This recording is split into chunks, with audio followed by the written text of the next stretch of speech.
देखो, तुम लोगों को जितना पैसा दिया जा रहा है उसको ले लो और चुपचाप अपनी जमीन मेरे नाम लिख दो, नहीं तो समझ लेना क्या हाल करूंगा तुम्हारा। क्यों रे मंगरुआ? कल तेरी बीवी बहुत नाटक कर रही थी। चल चुपचाप अपनी जमीन लिख मेरे नाम, नहीं समझ लेना फिर क्या होगा तेरा। ये जमीन मेरी है, यहां मेरा राज चलेगा। पूरे गांव वाले सुन लो, अगर किसी ने कुछ बोला तो उसे रास्ते से हटा दिया जाएगा। दोस्तों, मंत्री महेंद्र सिन्हा का यह खौफ पूरे इलाके में था। उसकी पहुंच शहर के बड़े बड़े अधिकारियों और मंत्रियों तक थी। शहर की आईपीएस रिया ने सोचा, अगर मैंने सरकारी गाड़ी और सिक्योरिटी ली तो मंत्री को तुरंत पता चल जाएगा कि आईपीएस आ रही है और फिर वो सब कुछ साफ कर देगा। मगर मुझे असली हरिपुर देखना है। रिया ने बिल्कुल साधारण हल्के रंग का सलवार सूट पहना, चेहरे पर हल्का सा पाउडर, आंखों में काजल और गले में एक पतली सी चैन। उन्होंने अपने बाल बांध लिए। उनके हाथ में एक छोटा सा बैग था जिसमें सिर्फ पानी की बोतल, कुछ पैसे और उनका प्राइवेट फोन था। वो एक साधारण सी लोकल बस में बैठी। बस में बैठी गांव की औरतें उन्हें देखकर समझ गई कि वो शहर की है, पर कोई खास ध्यान नहीं दिया। आईपीएस रिया को यह सब बड़ा अजीब लग रहा था। वो पहली बार अपनी पहचान के बिना बाहर जा रही थी। उन्हें डर भी लग रहा था, पर उनके अंदर एक जिद थी। मैं जिले की आईपीएस हूं और मेरा काम है लोगों को न्याय दिलाना। हरिपुर गांव के पास रुकी। रिया उतरी। धूल भरा रास्ता, छोटे छोटे घर और दूर दूर तक खेतों का सन्नाटा। जैसे ही उन्होंने गांव में कदम रखा, उन्हें लगा जैसे हवा में भी डर घुला हुआ है। लोग उन्हें घूर रहे थे। अनजान औरत अकेली इस गांव में। आईपीएस रिया एक चाय की छोटी सी दुकान पर गई। भैया, एक चाय देना और थोड़ा पानी। चाय वाला, एक अधेड़ उम्र का आदमी, डरते डरते उन्हें चाय दिया।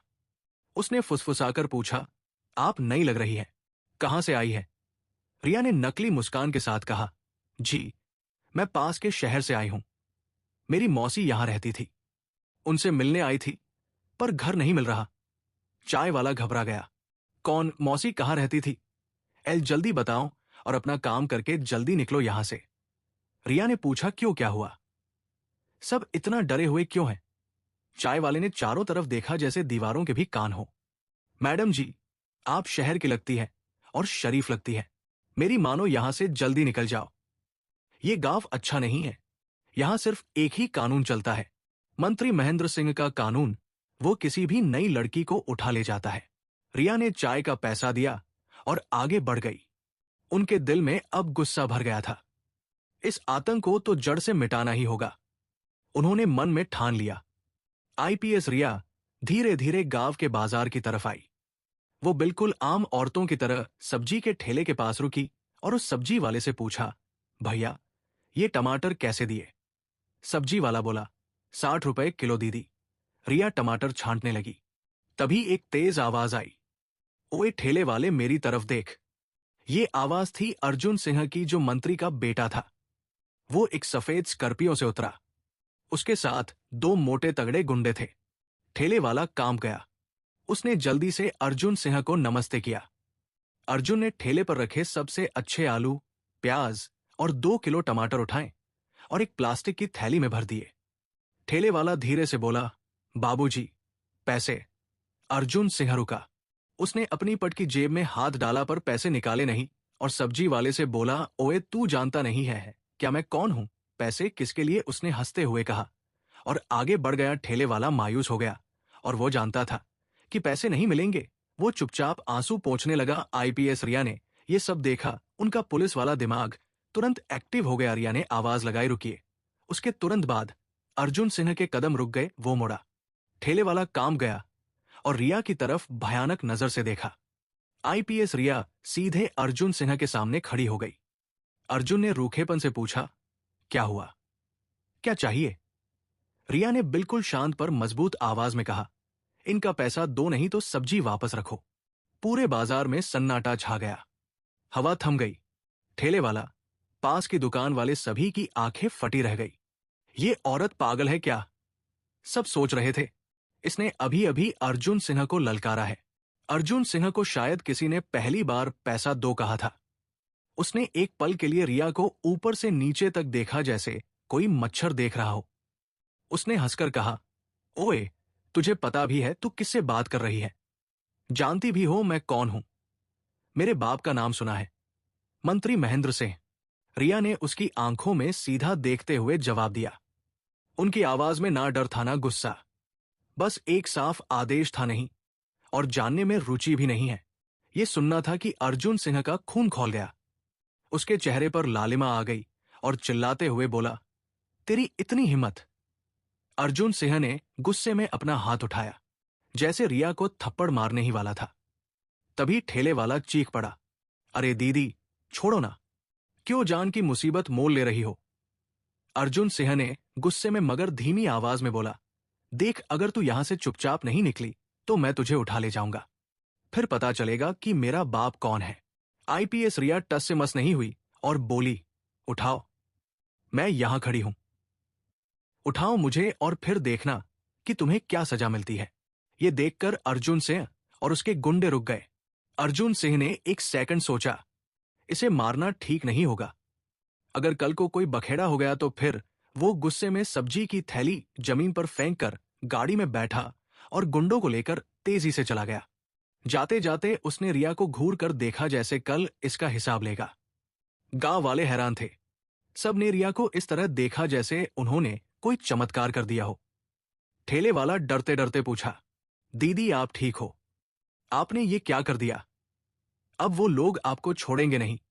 आईपीएस मैडम समझ गई कि गांव वालों के दिल में अभी भी ईमानदारी जिंदा है।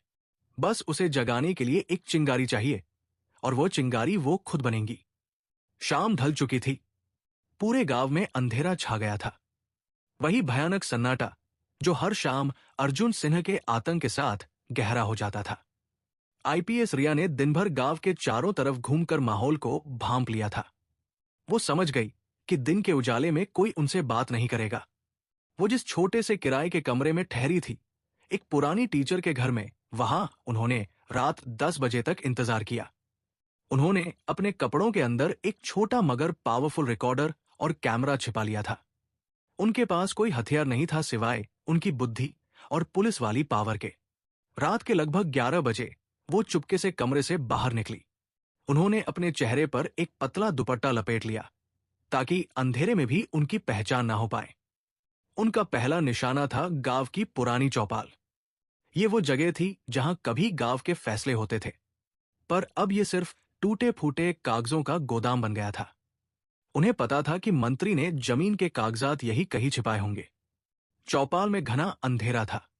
रिया ने अपने फोन की टॉर्च को ऑन किया और धीरे धीरे अंदर गई। हवा में सीलन और पुरानी लकड़ी की महक थी। वो एक एक करके पुरानी अलमारियां टटोलने लगी। कुछ देर बाद उन्हें एक टूटे संदूक के नीचे धूल की मोटी परत के पीछे कपड़े में लिपटे हुए कुछ सरकारी कागज मिले। उनके दिल की धड़कन तेज हो गई। ये पक्का कुछ बड़ा सबूत था। उन्होंने कागजात खोले। अंधेरे में टॉर्च की हल्की रोशनी में उन्होंने देखा जमीन के नक्शे, असली नक्शे जिन पर पुराने किसानों के नाम थे। रजिस्ट्री के पुराने पन्ने जिन पर साफ दिख रहा था कि कैसे किसानों को धमकाकर उनके अंगूठे लगवाए गए थे। फर्जी स्टैंप पेपर सबसे बड़ी बात, उन्हें एक खास स्टैंप मिला जो सिर्फ तहसीलदार के दफ्तर में इस्तेमाल होता था। पर यहां क्यों था? और इसके साथ थे हजारों फर्जी दस्तावेज जिन पर नए नाम चढ़ाए गए थे। अरे बाप रे, ये तो बहुत बड़ी साजिश है। रिया ने फुसफुसाया, मंत्री ने सिर्फ गुंडागर्दी नहीं की है, बल्कि पूरे सरकारी सिस्टम को अपने घर में बिठा लिया है। उन्होंने तुरंत अपने कैमरे से उन सभी कागजात की तस्वीरें ली और रिकॉर्डर में सारी डिटेल्स रिकॉर्ड कर ली। ये सब उनकी प्लानिंग का हिस्सा था। रिया को पता था कि कागजात से ज्यादा महत्वपूर्ण है इंसान का बयान। उन्होंने चौपाल से निकलकर गांव के सबसे पिछले हिस्से की तरफ रुख किया, जहां देहाती मजदूरों की छोटी छोटी झोपड़ियां थी। वहां उन्हें एक मजदूर राकेश मिला जो रात के खाने के बाद बैठा था। रिया ने राकेश के कंधे पर हाथ रखा। राकेश, मैं यहां तुम्हारी मदद के लिए आई हूं। राकेश डर गया। कौन हो तुम? यहां रात में क्या कर रही हो? वो बोली, मेरा नाम सरिता है, मैं शहर से आई हूं और मैंने सुना है कि मंत्री ने तुम लोगों की बहुत जमीन हड़प ली है। क्या तुम मुझे सच बताओगे? राकेश की आंखों में आंसू आ गए। सच तो सब जानते हैं, बहन जी पर सच बोलने की हिम्मत कौन करे? उन्होंने मेरे बाप से हमारी 3 बीघा जमीन ले ली। कहा कि अगर मुंह खोला तो तेरे बच्चों को उठा लेंगे।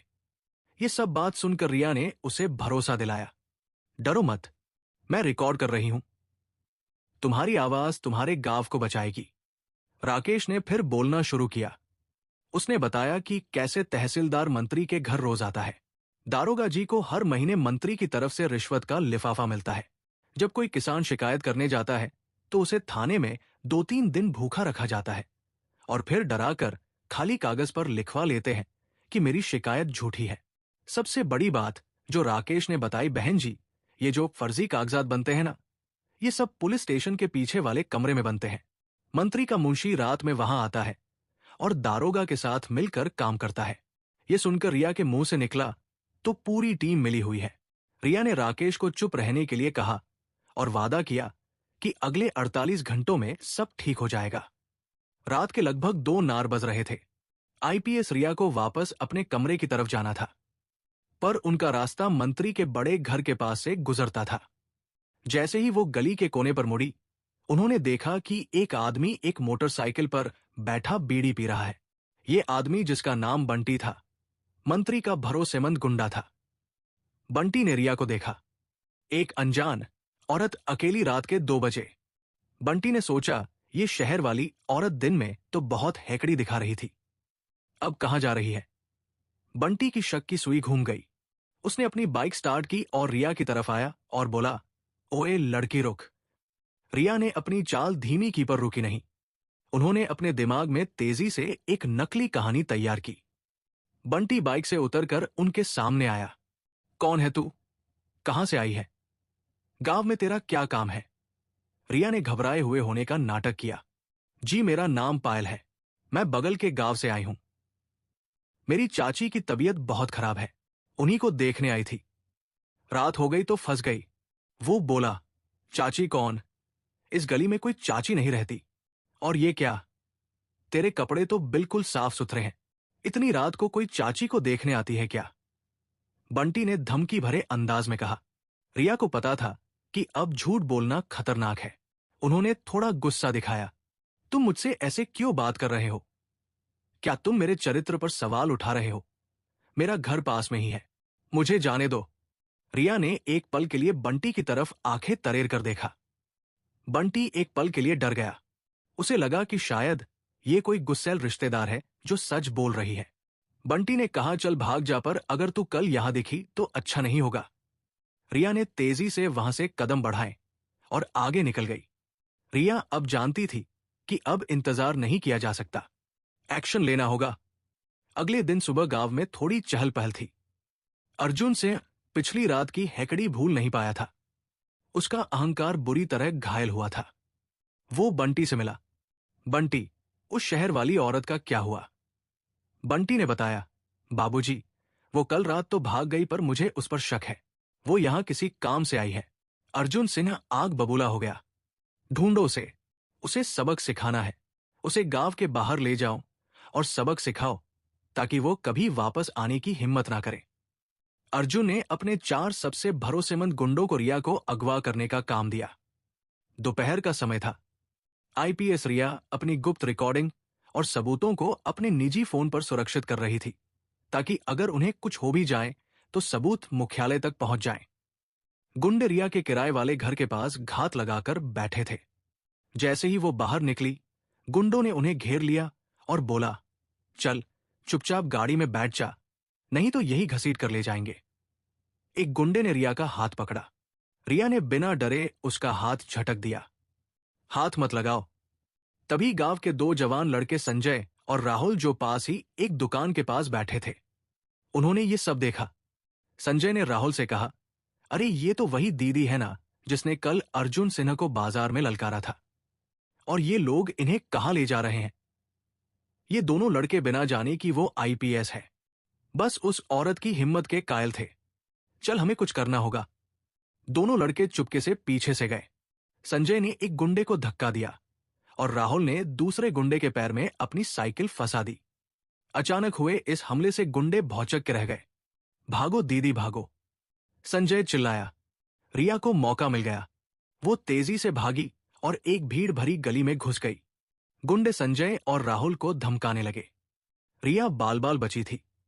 वो एक सुनसान जगह पर रुकी। उनकी सांस फूल रही थी, पर उनके चेहरे पर डर नहीं था। अब बस बहुत हो गया ड्रामा। अब ये खेल खत्म होगा। उन्होंने तुरंत अपने प्राइवेट फोन से जिला मुख्यालय को सिर्फ एक मैसेज भेजा। कल सुबह 8 या 9 से 8 बजे हरिपुर चौपाल पूरी टीम तैयार रहे। ये मैसेज सीधा डीआईजी और कमिश्नर को भेजा गया था, जिन्हें पहले ही रिया ने इमरजेंसी कोड बता रखे थे। अगले दिन सुबह ठीक 8 बजे हरिपुर गांव में एक दो नहीं बल्कि 20 से 25 सरकारी गाड़ियां तेजी से आ रही थी। सबसे आगे एक नीली बत्ती वाली जीप थी। उसके पीछे मीडिया की वैन, नए तहसीलदार की गाड़ी और सैकड़ों की तादाद में पुलिस फोर्स। ऐसा लग रहा था जैसे गांव में कोई बहुत बड़ा युद्ध होने वाला हो। मंत्री महेंद्र सिंह और उसका बेटा अर्जुन सिंह, जो अभी अभी अपने आलीशान बंगले में नाश्ते के लिए उठ रहे थे, ये नजारा देखकर हक्के बक्के रह गए। महेंद्र सिंह ने अपने मुंशी से पूछा, ये क्या हो रहा है? मुंशी ये सब देखकर कांप रहा था। मालिक, मुझे नहीं पता। इतनी पुलिस तो कभी किसी इलेक्शन में भी नहीं आई है। पुलिस ने पूरे इलाके को एक रस्सी से घेर लिया था। गांव के सैकड़ों लोग डर और उत्सुकता के मारे दूर खड़े थे। पुलिस अफसर, मीडिया कर्मी सब इंतजार कर रहे थे। मंच पर बिल्कुल सामने एक औरत खड़ी थी। वो अब ना तो सादे सलवार सूट में थी, ना ही कल वाली डरी हुई सरिता। आज उन्होंने आईपीएस की शानदार वर्दी पहनी थी। उनके कंधों पर चमकते हुए सितारे और सिर पर पुलिस की टोपी उनकी मजबूत शख्सियत को और भी ज्यादा दमदार बना रही थी। उनके पीछे जिले के बड़े बड़े अफसर सिर झुकाए खड़े थे। मंत्री महेंद्र सिंह वहां पहुंचा और गरज कर एसपी से पूछा, ये क्या तमाशा है? बिना मेरी इजाजत के मेरे गांव में इतना बड़ा फोर्स क्यों उतारा है? मैं मंत्री हूं। असिस्टेंट एसपी ने महेंद्र सिंह को देखा पर कोई जवाब नहीं दिया। उनकी आंखें मंच पर खड़ी महिला पर टिकी थी। अर्जुन सिंह ने जब उस महिला को देखा तो उसके मुंह से डर के मारे एक धीमी चीख निकली। ये तो वही औरत है, बाजार वाली। महेंद्र सिंह और अर्जुन सिंह की आंखें आश्चर्य और सदमे से खुली की खुली रह गई। आईपीएस रिया सिंह ने माइक लिया। उन्होंने एक गहरी सांस ली और बोला शांत, हरिपुर गांव के मेरे भाइयों और बहनों, आज आप लोगों को चुप रहने की जरूरत नहीं है। आज मेरी बारी है बोलने की।